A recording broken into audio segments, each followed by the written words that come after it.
बहुत बदमाश हो तुम लोग। तो ये देखो, अब ये आपका चैप्टर है ट्रस्ट, है ना, मॉड्यूल नंबर 3 है। पहले मॉड्यूल नंबर 3 देख लेते हैं, इसमें क्या क्या पढ़ना है ना। वैसे तो सिलेबस डिस्कस करते वक्त डिस्कस कर चुकी हूँ सारा चीज़। आपको ट्रस्ट पढ़ना है। ट्रस्ट में आपको रिएक्शन फाइंड करना है, मेंबर फोर्सेस फाइंड करने हैं।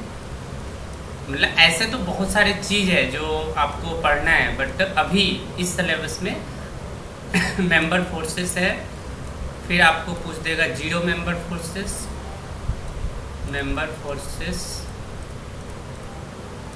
है ना। और जब मेंबर फोर्सेस निकालोगे तो मेंबर फोर्सेस का 2 मेथड है।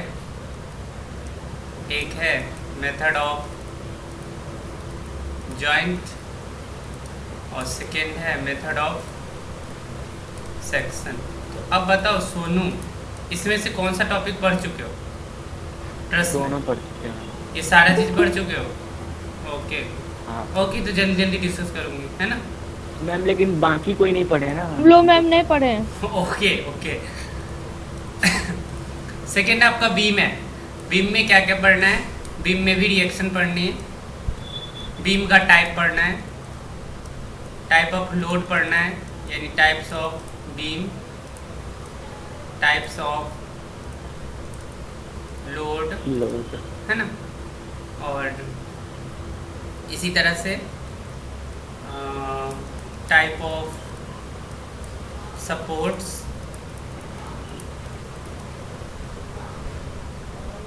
और सिलेबस में दी हुई नहीं है shear force diagram and bending moment diagram, but पूछा था लास्ट ईयर, है ना।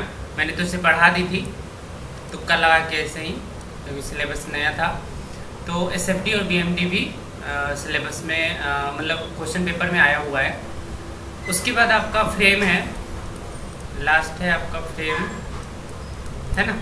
फ्रेम थोड़ा सा टफ होता है, कुछ इस तरह से होता है जैसे बिल्डिंग होता है ना, बिल्डिंग 2 तल्ला 3 तल्ला होता है ना, मान लो इस तरह से। तो इसमें एनालिसिस करना होता है, कोई फोर्स यहाँ पे लग गया, यहाँ पे यूडीएल लग गया, है ना। तो इस तरह का चीज़ हमें एनालिसिस करना है, जो थोड़ा सा टफ इसको है। भी रिजॉल्व करके एसएफटी पीएफटी का फॉर्म मतलब डायग्राम बनाना।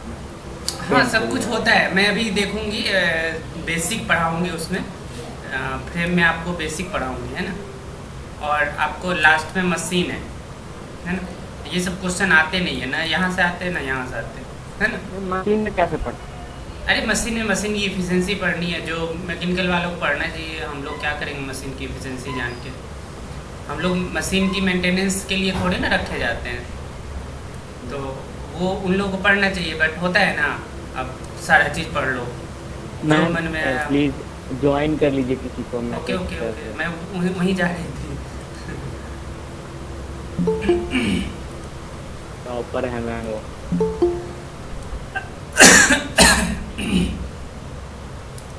नहीं, टॉपर होने का क्या मतलब है? यहाँ पे सब एक समान मेरे सामने, मेरे लिए कोई टॉपर नहीं। मैम मॉड्यूल 2 खत्म हो गया, 3 पढ़ा रहे हैं अभी। कहाँ सो रही थी? लेट गए मैम। हम भी यही पूछने वाले थे, ठीक है कहाँ गई थी? ओह, वही तो। अरे मम्मी डांट रही होगी तो कोने में बैठ के चुप के रो रही होगी। सो के नहीं उठी होगी जल्दी, इसीलिए। मम्मी कौन काम मैम? करवाती है, मम्मी काम करवाती है। हाँ वही तो बेचारी। मैम उसकी नहीं बात कर रहा, अपना बात कर रहा हूँ।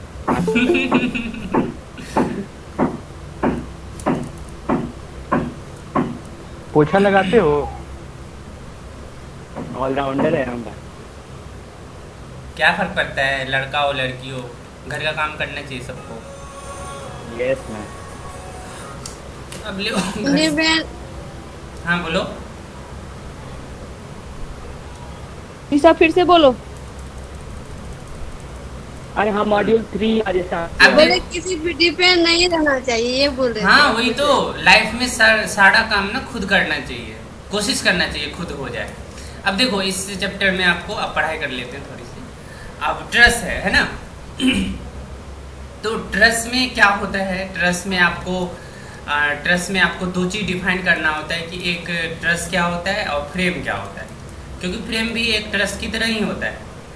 आप जब ट्रस देखोगे तो ट्रस कुछ इस तरह से बना होगा। आप रेल से अगर कहीं जाते हो ट्रेन से, तो इस तरह से पिलर होंगे दो, यहाँ पे पटरी होंगे ये, और इस पे रेल जा रही होगी, है ना। कभी कभी ऊपर हावड़ा से, ब्रिज में। हाँ, कभी ऊपर से कोई व्हीकल जा रही है ना। तो यहाँ पे जो बने होंगे, इसका जो ट्रस बने होंगे, तो यही ट्रस है, यानी इसमें मेंबर होंगे, है ना। स्टील का रॉड होता है, एल्युमिनियम का रॉड होता है, तो उससे ट्रस बनाया जाता है। अब फ्रेम में क्या होगा, फ्रेम में आपको बिल्डिंग, जैसे मान लीजिए यहाँ पे आपको उसको कॉलम को इसने डीप कर दिया ग्राउंड में, है ना। मान लीजिए एक तल्ला बिल्डिंग है ना, तो कुछ इस तरह से ये फ्रेम होता है और ये आपका ट्रस होता है। तो अब आप लिख लीजिए ट्रस होता क्या है। मतलब लेट क्लास स्टार्ट हुआ, फिर भी ऐड होना है, इतना लेट, जल्दी सो के उठ जाया करो। मैं आप लोग बोल रही हूँ, मैं खुद नहीं उठती हूँ जल्दी। देखो ट्रस का डिफिनीशन देखो, इट इज a structure, वैसे तो मैंने नोट्स सेंड कर दिए, structure in which all members are subjected to axial loads only, axial loads। अब एक्सियल लोड्स क्या होता है, जैसे मान लीजिए हमने ट्रस का मेंबर उठाया और ये ट्रस का मेंबर है, कुछ इस तरह से होगा, आप लोग देखे होंगे एक्चुअल में, है ना। तो इसमें जो भी फोर्स जनरेट होगा वो क्या होगा, एक्सियल डायरेक्शन में। सपोज करिए ये आपका कंप्रेसिव आया, तो इसको सी मान लीजिए, है ना। कंप्रेसिव फोर्स आया, हमें क्या करना होता है, बैलेंस भी करते रहना होता है दोनों साइड से, है ना। तो ये कंप्रेसिव हो सकता है, या आपका क्या हो सकता है, टेंशन हो सकता है। तो टेंशन के केस में क्या होगा ये आपका टी और ये आपका टी, है ना। तो इस तरह से एक्सियल फोर्स, इसी को बोलते हैं एक्सियल फोर्स, यानी ये जो मेंबर है इस मेंबर के एक्सिस पे लग रहा है ना, इसके एक्सिस के अलोंग लग रहा है, तो इसको हम कहते हैं एक्सियल फोर्स। ओके। ट्रस में बेंडिंग मोमेंट आप लोगों ने पढ़ा होगा, थोड़ा सा नॉलेज होगा, है ना। 0 एवरीवेयर इन द ट्रस, है ना। दैट इज ट्रस के केस में जो बेंडिंग मोमेंट होगा ना, वो हमेशा 0 होगा, हर एक जगह पे 0 होगा, है ना। अगर हम ट्रस की बात करें तो बेंडिंग मोमेंट यहाँ पे भी 0 होगा, यहाँ पे भी 0 होगा, यहाँ पे भी 0 होगा, है ना। अगर बेंडिंग मोमेंट की बात करें, यहाँ भी 0, यहाँ भी 0, यहाँ पे भी 0, यहाँ पे भी 0, है ना। तो ये तो रहा थ्योरी पार्ट, है ना। उसके बाद अगर हम फ्रेम की बात करें, थोड़ा सा फ्रेम को पहले डिफिनीशन लिख लेते हैं। It is a structure in which members are subjected to axial loads as well as bending moment। इसमें दोनों होता है। जैसे हम ट्रस की बात कर रहे थे, तो ट्रस में क्या कर रहे थे, सिंपल सा, है ना। ट्रस में क्या होता है, जो भी फोर्स लगता है वो जॉइंट पे लगता है ना। जॉइंट पे लग सकता है, यहाँ लग सकता है ना, इधर लग सकता है, इधर से लग सकता है, इधर से आ सकता है ना। कुछ इस तरह से जॉइंट्स पे लगेगा, ये आपका ट्रस है। लेकिन फ्रेम अगर होगा, मान लीजिए ट्रस की तरह ही फ्रेम बना दिया हमने, ट्रस की तरह भी बना होगा, बट क्या होगा, इसमें फोर्स का जो एनालिसिस होगा ना वो अलग अलग हो सकता है। मान लीजिए यहाँ पे फोर्स लग रहा है, मान लीजिए यहाँ पे आपका यूडीएल लग रहा है, तो ये आपका आपका क्या होगा, फ्रेम का केस होगा, है ना। क्योंकि यहाँ पे क्या है, बेंडिंग हो रहा है, क्योंकि ये मेंबर है तो जब भी फोर्स लगेगा तो ये पॉइंट है, ये पॉइंट है, तो ये जब फोर्स होगा पी फोर्स मान लो, तो ये क्या करेगा, इस मेंबर को बेंड करने की कोशिश करेगा। और जहाँ पे बेंड होगा कोई भी मेंबर, तो क्या होगा, उसकी खुद की कैपेसिटी होगी जो उस बेंडिंग को रेजिस्ट करने की, वही होता है bending moment. Okay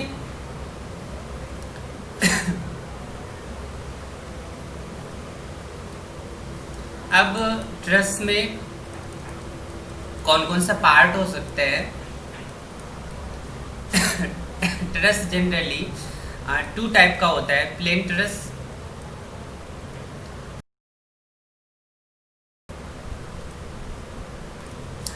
plane truss जो होगा आपको 2D एनालिसिस बोलते हैं, स्पेस ट्रस को 3D एनालिसिस बोलते हैं।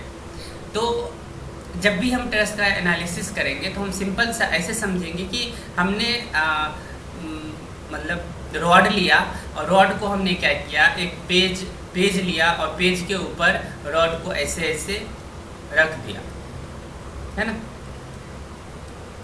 तो ऐसे ऐसे जब रखेंगे तो इसका मतलब क्या हुआ, ये आपका 2D है। और अगर हम क्या करेंगे कि हमने क्या किया, एक को मिट्टी के अंदर इसको रखा, डीप करा सॉइल के अंदर इन दोनों को। अब क्या किया, इन दोनों को सॉइल के अंदर, फिर 2 और को सॉइल के अंदर।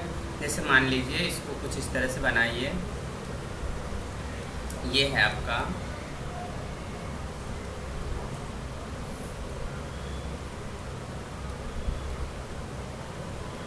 और ये आपका है ना, कुछ इस तरह से है। अब इसके ऊपर कुछ दिया होगा, मान लीजिए ये पार्ट है आपका।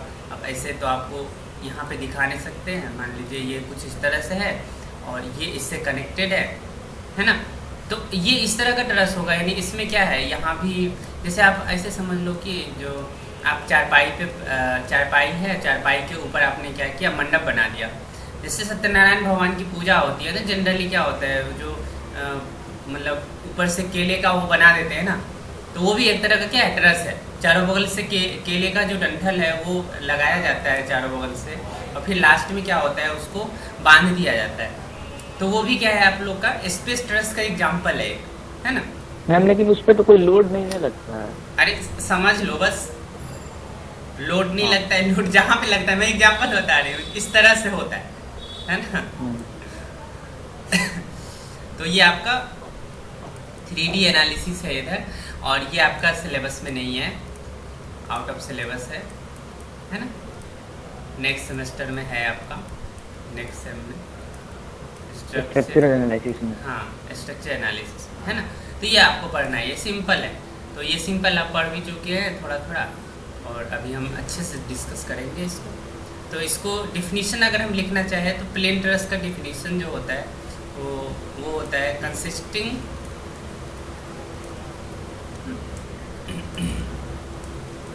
कोप्लेनर members such as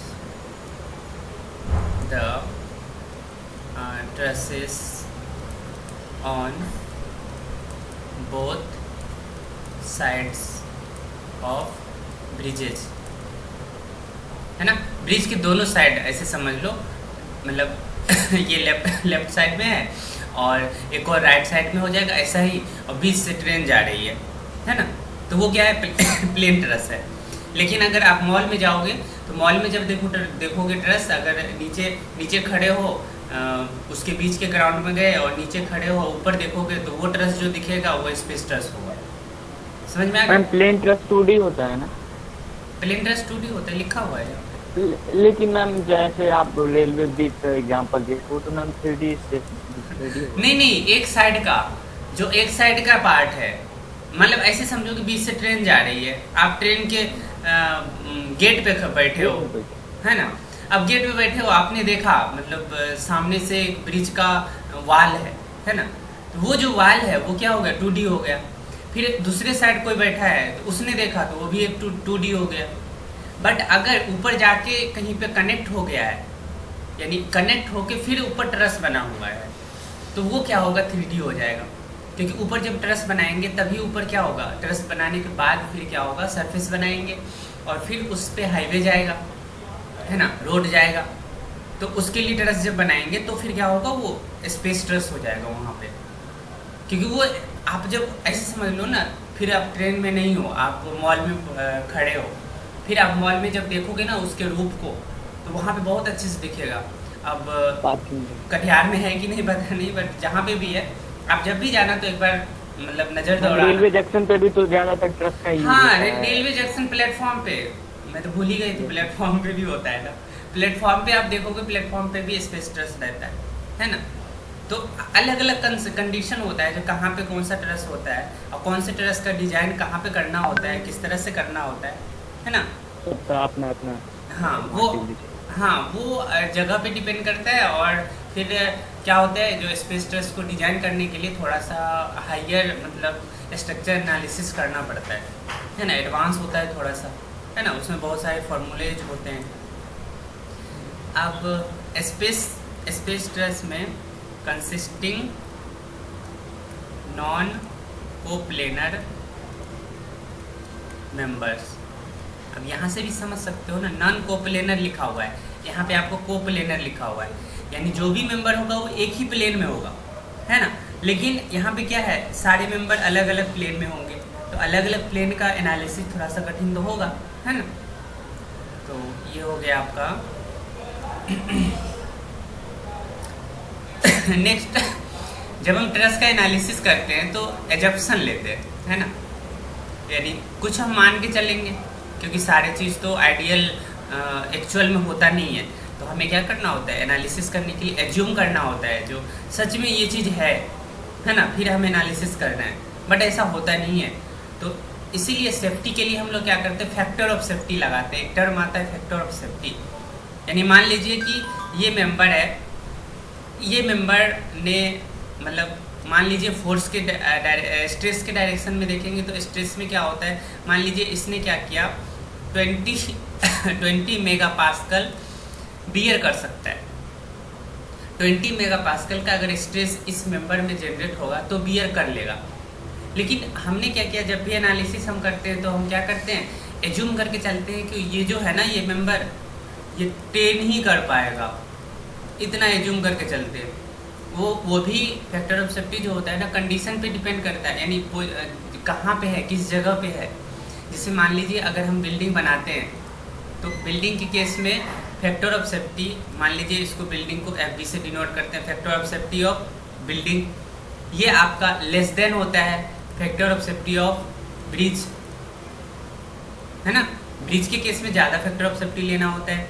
जैसे मान लीजिए एरोप्लेन है, तो एरोप्लेन के केस में क्या होता है, एयरपोर्ट के केस में फैक्टर ऑफ सेफ्टी और ज़्यादा लेना पड़ता है, क्योंकि जहाँ पे एक्सीडेंट होने का चांस ज़्यादा होगा वहाँ पे ज़्यादा फैक्टर ऑफ सेफ्टी लेना पड़ेगा। यानी मान लीजिए एरोप्लेन जो है, एरोप्लेन 100 मेगापास्कल को बियर कर सकता है, उसका सरफेस, उसका पेवमेंट, है ना, जहाँ पे लैंडिंग होता है या जहाँ पे रनवे, एक रनवे बोलते हैं उसको, तो रनवे मान लो 100 मेगापास्कल वो एक्चुअल में स्ट्रेस को बियर कर सकता है। बट एक्चुअल में तो इतना करेगा, लेकिन हमें क्या करना पड़ेगा, फैक्टर ऑफ सेफ्टी लेके 25 करना होता है, या 20 लेना होता है, या 10 लेना होता है, यानी 10 मेगापास्कल ही कर पाएगा। 4 टाइम्स, कभी कभी 4 टाइम्स, कभी कभी 8 टाइम्स भी लेते, है ना। तो ये एजप्शन है, ये सारे चीज़ क्या है, एजप्शन है, जो एज्यूम करना होता है। तो उसी तरह से यहाँ पे एजप्शन है आपका कि truss members are connected only at their ends, सिर्फ इंड पे कनेक्टेड होगा, है ना। Truss members are connected by frictionless. अब देखो यहाँ भी फ्रिक्शन जो है ना वो नहीं लेना है, फ्रिक्शनलेस पिंस, यानी जो कनेक्ट होगा, ये दो मेंबर जो कनेक्ट होगा ना, ये मेंबर और ये मेंबर, ये जो पिन है, इस पिन का म्यू इक्वल टू 0 होगा, है ना।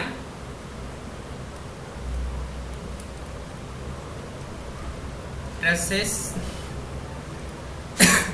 Are loaded only at joints, है ना। ट्रस है तो इसके जॉइंट पे ही लोड लगेगा, इसके बीच में नहीं लगेगा, बीच में लगेगा तो बेंडिंग हो जाएगा, फिर एनालिसिस अलग हो जाएगा, है ना, weight of members are neglected. देखो ये जब एग्जाम में आते हैं, है ना, पूछे जाते हैं जब तो आप लोग याद कर लीजिएगा इसे। Members must be straight not tapered.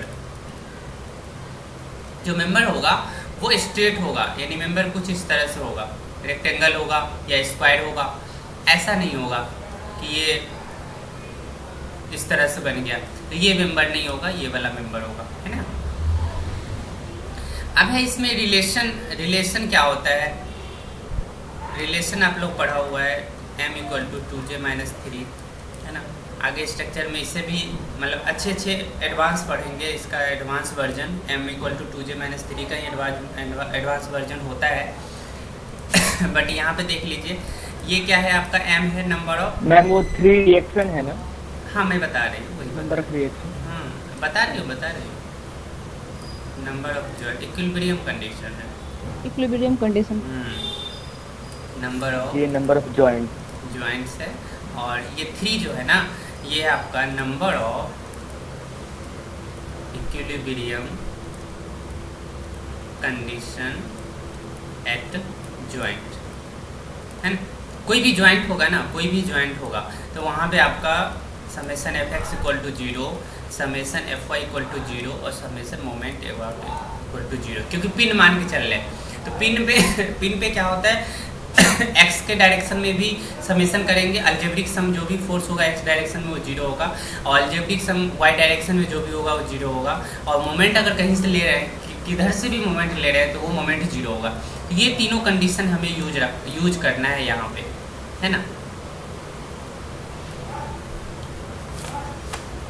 उसके बाद क्या करते हैं, ट्रस को डिवाइड करते हैं कि m अगर जैसे मान लीजिए ट्रस को 3 पार्ट में इसको डिवाइड करते हैं, m = 2j - 3 के बेस पे। तो अगर m जो होता है वो = 2j - 3 हो जाता है तो उस कंडीशन में हम लोग क्या करते हैं, परफेक्ट है ना, स्टैटिकली डिटरमिनेट। हाँ परफेक्ट ट्रस है और स्टेबल भी है ना। हाँ स्टैटिकली डिटरमिनेट ट्रस है एक तरह से, है ना। और अगर m < हो जाता है 2j - 3, इसका मतलब मेंबर जो है ना वो कम हो गया। जब मेंबर कम हो गया इसका मतलब क्या हुआ, वो एक्सीडेंट कर सकता है, तो वो क्या है, अनस्टेबल है ना। मेंबर जब भी कम हो जाता है तो अनस्टेबल हो जाता है ना। और जिसको बोलते हैं हम लोग डिफिशियंट हो गया, है ना। डिफिशियंसी बोलते हैं, यानी कम हो गया मेंबर, है ना। और अगर m = 2j - 3 से ज़्यादा हो जाता है तो क्या हो गया, रिडंडेंट हो गया। रिडंडेंट टर्म आता है, रिडंडेंसी यानी एक मेंबर ज़्यादा हो गया मान लो, तो मेंबर ज़्यादा हो गए तो जब कोई अलग वाला मेंबर जो होगा, साइड वाला मेंबर अगर टूट गया, फेल हो गया, तो क्या होगा, ये जो मेंबर एक्स्ट्रा लगा हुआ है ना, ये मेंबर क्या करेगा, सपोर्ट करेगा। तो रिडंडेंसी कभी भी प्रॉब्लम क्रिएट नहीं करता है स्टेबिलिटी के लिए, है ना। बट क्या होता है, रिडंडेंसी अगर हो गया है मेंबर स्ट्रक्चर में, तो उस कंडीशन में क्या होता है हमें कि जब हम एनालिसिस करेंगे, फोर्स का analysis, forces analysis not done by, ma'am वो रिजिड बॉडी मोशन करने लगेगा ना, not done by equilibrium equation. That is ये जो हो जाता है ये स्टैटिकली इनडिटर्मिनेट हो जाता है ना, इनडिटर्मिनेट। ओके, यानी हम स्टैटिकली डिटरमाइन नहीं कर सकते हैं। फिर हमें क्या करना होगा, एक अलग से बाउंड्री कंडीशन यूज करना होता है, अलग से एक इक्वेशन लाना पड़ता है ना। कंसिस्टेंट डिफॉर्मेशन, एनर्जी मेथड, बहुत सारी चीज़ होता है जो आगे स्ट्रक्चर में देखेंगे, है ना। तो ये वाले पार्ट में इतना ही काफ़ी है कि आपको ये नहीं पढ़ना है और ये भी नहीं पढ़ना है, बस ये पढ़ना है ना, यानी एनालिसिस करना है ये। बट ये नॉलेज होना चाहिए, तीनों के बारे में नॉलेज होना चाहिए। ओके, अब इसमें एक नोट्स में एक चीज़ और लिखा हुआ है कि अगर पहली बार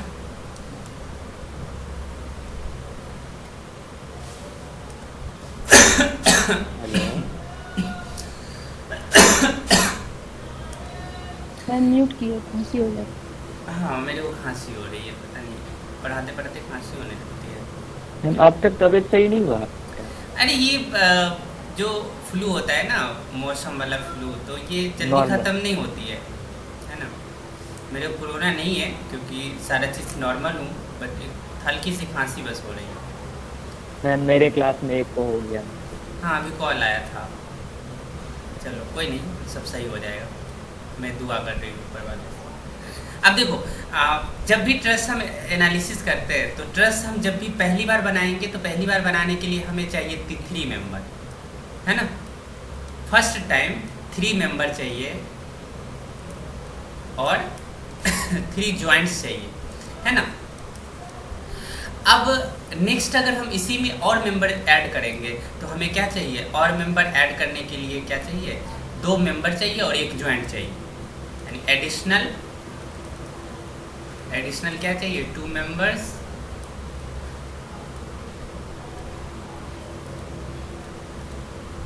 एंड 1 जॉइंट्स, है। मतलब ईच एडिशनल जॉइंट चाहिए। अगर हमें फिर से ऐड करना है, फिर से आगे हमें ट्रस्ट बनाना है, ये पार्ट हो गया, दूसरा पार्ट हो गया, फिर तीसरा हम ऐड करेंगे तो ये पार्ट हो गया, चौथा ये हो गया, तो इस तरह से क्या होता है, ऐड होते जाता है। तो यही चीज़ लिखा हुआ है। अब हम एनालिसिस की बात करते हैं, किस तरह से हम एनालिसिस करेंगे, टाइम ज़्यादा हो गया है।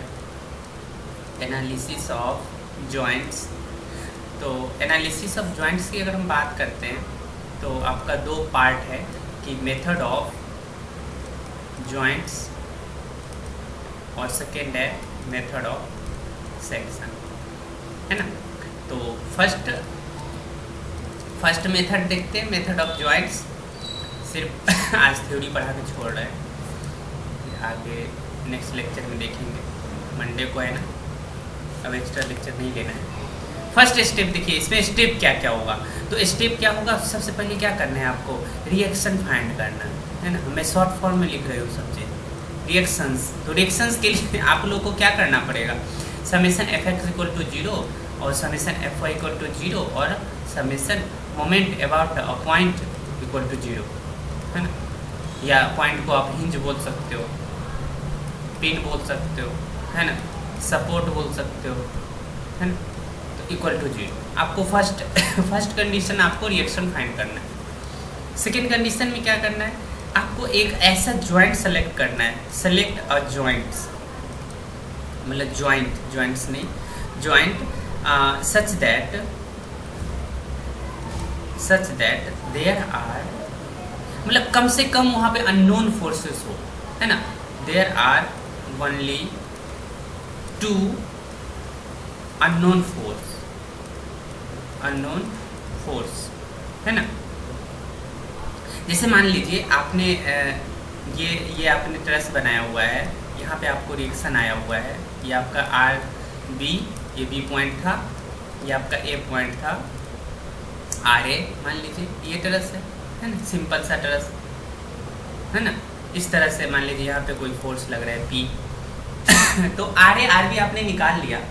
तो अब हम एनालिसिस करेंगे, तो मान लीजिए अगर हम इस जॉइंट की बात करते हैं, है ना, अब इसको और बढ़ा दीजिए, है ना, इस तरह से यहाँ पे फोर्स डाल दीजिए और अब समझने में सही रहेगा। तो मान लीजिए हमें एनालिसिस करना है, कौन सा जॉइंट उठाएंगे। अगर हम ए जॉइंट उठाएंगे तो यहाँ पे ये तो हमें पता है, इक्विलिब्रियम कंडीशन से हमें पता चल गया, ये तो नोन है ना। इक्विलिब्रियम कंडीशन से हमें चाहिए ये और ये, यानी यहाँ पे 2 है, 2 मेंबर अननोन है। अब अगर हम इस जॉइंट की बात करें तो यहाँ पे कितने 3 मेंबर अननोन है ना। तो ये सही नहीं रहेगा। अगर हम इस पॉइंट पे जाएंगे तो यहाँ पे भी एक ये है, एक ये है, यहाँ पे भी 2 अननोन है, तो ये भी चल जाएगा। फर्स्ट हम चॉइस ये भी रख सकते हैं। फिर अगर हम इस पॉइंट पे आएंगे तो यहाँ पे क्या है, ये भी अननोन, ये भी अननोन, ये भी अननोन, ये भी, तो ये तो सबसे लास्ट में है ना। जितना ज़्यादा अननोन होगा वो सबसे लास्ट में करेंगे। कभी कभी क्या होता है, वो पॉइंट जो होता है ना अपने आप ही निकल आता है, और सारे को करते रहेंगे तो क्या होगा, अपने आप क्या होगा, ये वाले पार्ट का एनालिसिस करने की ज़रूरत ही नहीं पड़ेगी। ये वाले करेंगे तो ये दोनों निकल आया, ये वाले करेंगे ये निकल आया, ये वाले करेंगे ये सब निकल आया, ये वाले करेंगे इसको निकल आया। तो इसको करने की ज़रूरत ही नहीं पड़ेगी। तो जिसमें जिस जॉइंट पे सबसे ज़्यादा मेंबर जो मीट कर रहा है और वो अननोन है, तो उस जॉइंट को हम पहले एनालिसिस नहीं करेंगे, उसको सबसे लास्ट में प्रेफरेंस रखेंगे। अब तो यहाँ पे क्या करेंगे, जॉइंट ए का एनालिसिस पहले कर लो या पी का कर लो। तो ए का पहले कर लो, फिर उसके बाद दूसरे नंबर पे पी का कर लो, पी का करने के बाद फिर बी का कर लो, बी के करने के बाद ये कर लो, फिर ये सॉल्व हो जाएगा, है ना। तो इस तरह से हम लोग क्या करते हैं, मेथड ऑफ जॉइंट में सेलेक्ट करते हैं और किसी एक जॉइंट को सेलेक्ट करके उसको कंपोनेंट हाँ। निकाल कर रिजॉल्व कर लो। हाँ, धीरे धीरे वही कंपोनेंट करो, फिर आपको लैमिस थ्योरम भी लगा सकते हो यहाँ पे, है ना। लैमिस थ्योरम भी लगा सकते टेंशन और कंप्रेशन वाला भी है ना। हाँ कौन सा जॉइंट टेंशन। हाँ, फिर उसके बाद देखो, उसके अब पहले सपोज कर लो कि हमने ए जॉइंट हमने एनालिसिस करना है। अब ए जॉइंट पे ये रिएक्शन आर ए दिया हुआ है और यहाँ पे ऐसे है। अब क्या करो, आपने एज्यूम करो। तो एज्यूम करना है कि इसमें क्या है, इसमें आपको कंप्रेशन है, तो ये वाला साइन होगा। अगर जॉइंट को कंप्रेस कर रहा है, जॉइंट के तरफ आ रहा है, जॉइंट के टुवार्ड्स आ रहा है, तो वो क्या होगा, कंप्रेशन। तो मान लो इसको आपने डी पॉइंट दिया, तो यहाँ पे क्या होगा, फोर्स इन एडी मेंबर, है ना, फोर्स इन एडी मेंबर। और वो हमने मान लिया कंप्रेशन, ये आपको कंप्रेशन का डायरेक्शन है। मान लीजिए ये वाला डायरेक्शन, यानी जॉइंट को क्या कर रहा है, वो स्ट्रेच कर रहा है इस जॉइंट को, क्योंकि अभी हम इस जॉइंट की एनालिसिस कर रहे हैं और इस जॉइंट को ये वाला जो मेंबर है ये स्ट्रेच कर रहा है। इसका मतलब क्या हुआ, ये इसको आप कुछ दे दो, इसको नाम ई दे दो, है ना। तो ये क्या हो गया आपका FAE, है ना। तो ये क्या है, टेंशन है। तो ये साइन आपका टेंशन का है और ये साइन आपका कंप्रेशन का है ना। इसी तरह से यही चीज़ अगर इसमें वैल्यू निकालेंगे और FAD का वैल्यू पॉजिटिव आया तो फिर हमने जो कंप्रेशन माना था ना वो सही आया। लेकिन मान लीजिए आपने FAE निकाला और माइनस में आ गया वैल्यू, तो फिर क्या करना पड़ेगा, माइनस को हटा के, अभी तो माइनस माने थे, माइनस आया तो इसका मतलब हम टेंशन माने थे, तो वो गलत एजम्पशन था। तो हमें क्या करना पड़ेगा, माइनस हटा के हमें लिखना पड़ेगा कंप्रेशन। समझ में आ रहा है। अभी हम न्यूमेरिकल सॉल्व करेंगे तो बहुत ही अच्छे से क्लियर हो जाएगा, है ना। तो इसको यहीं तक कंप्लीट करते हैं।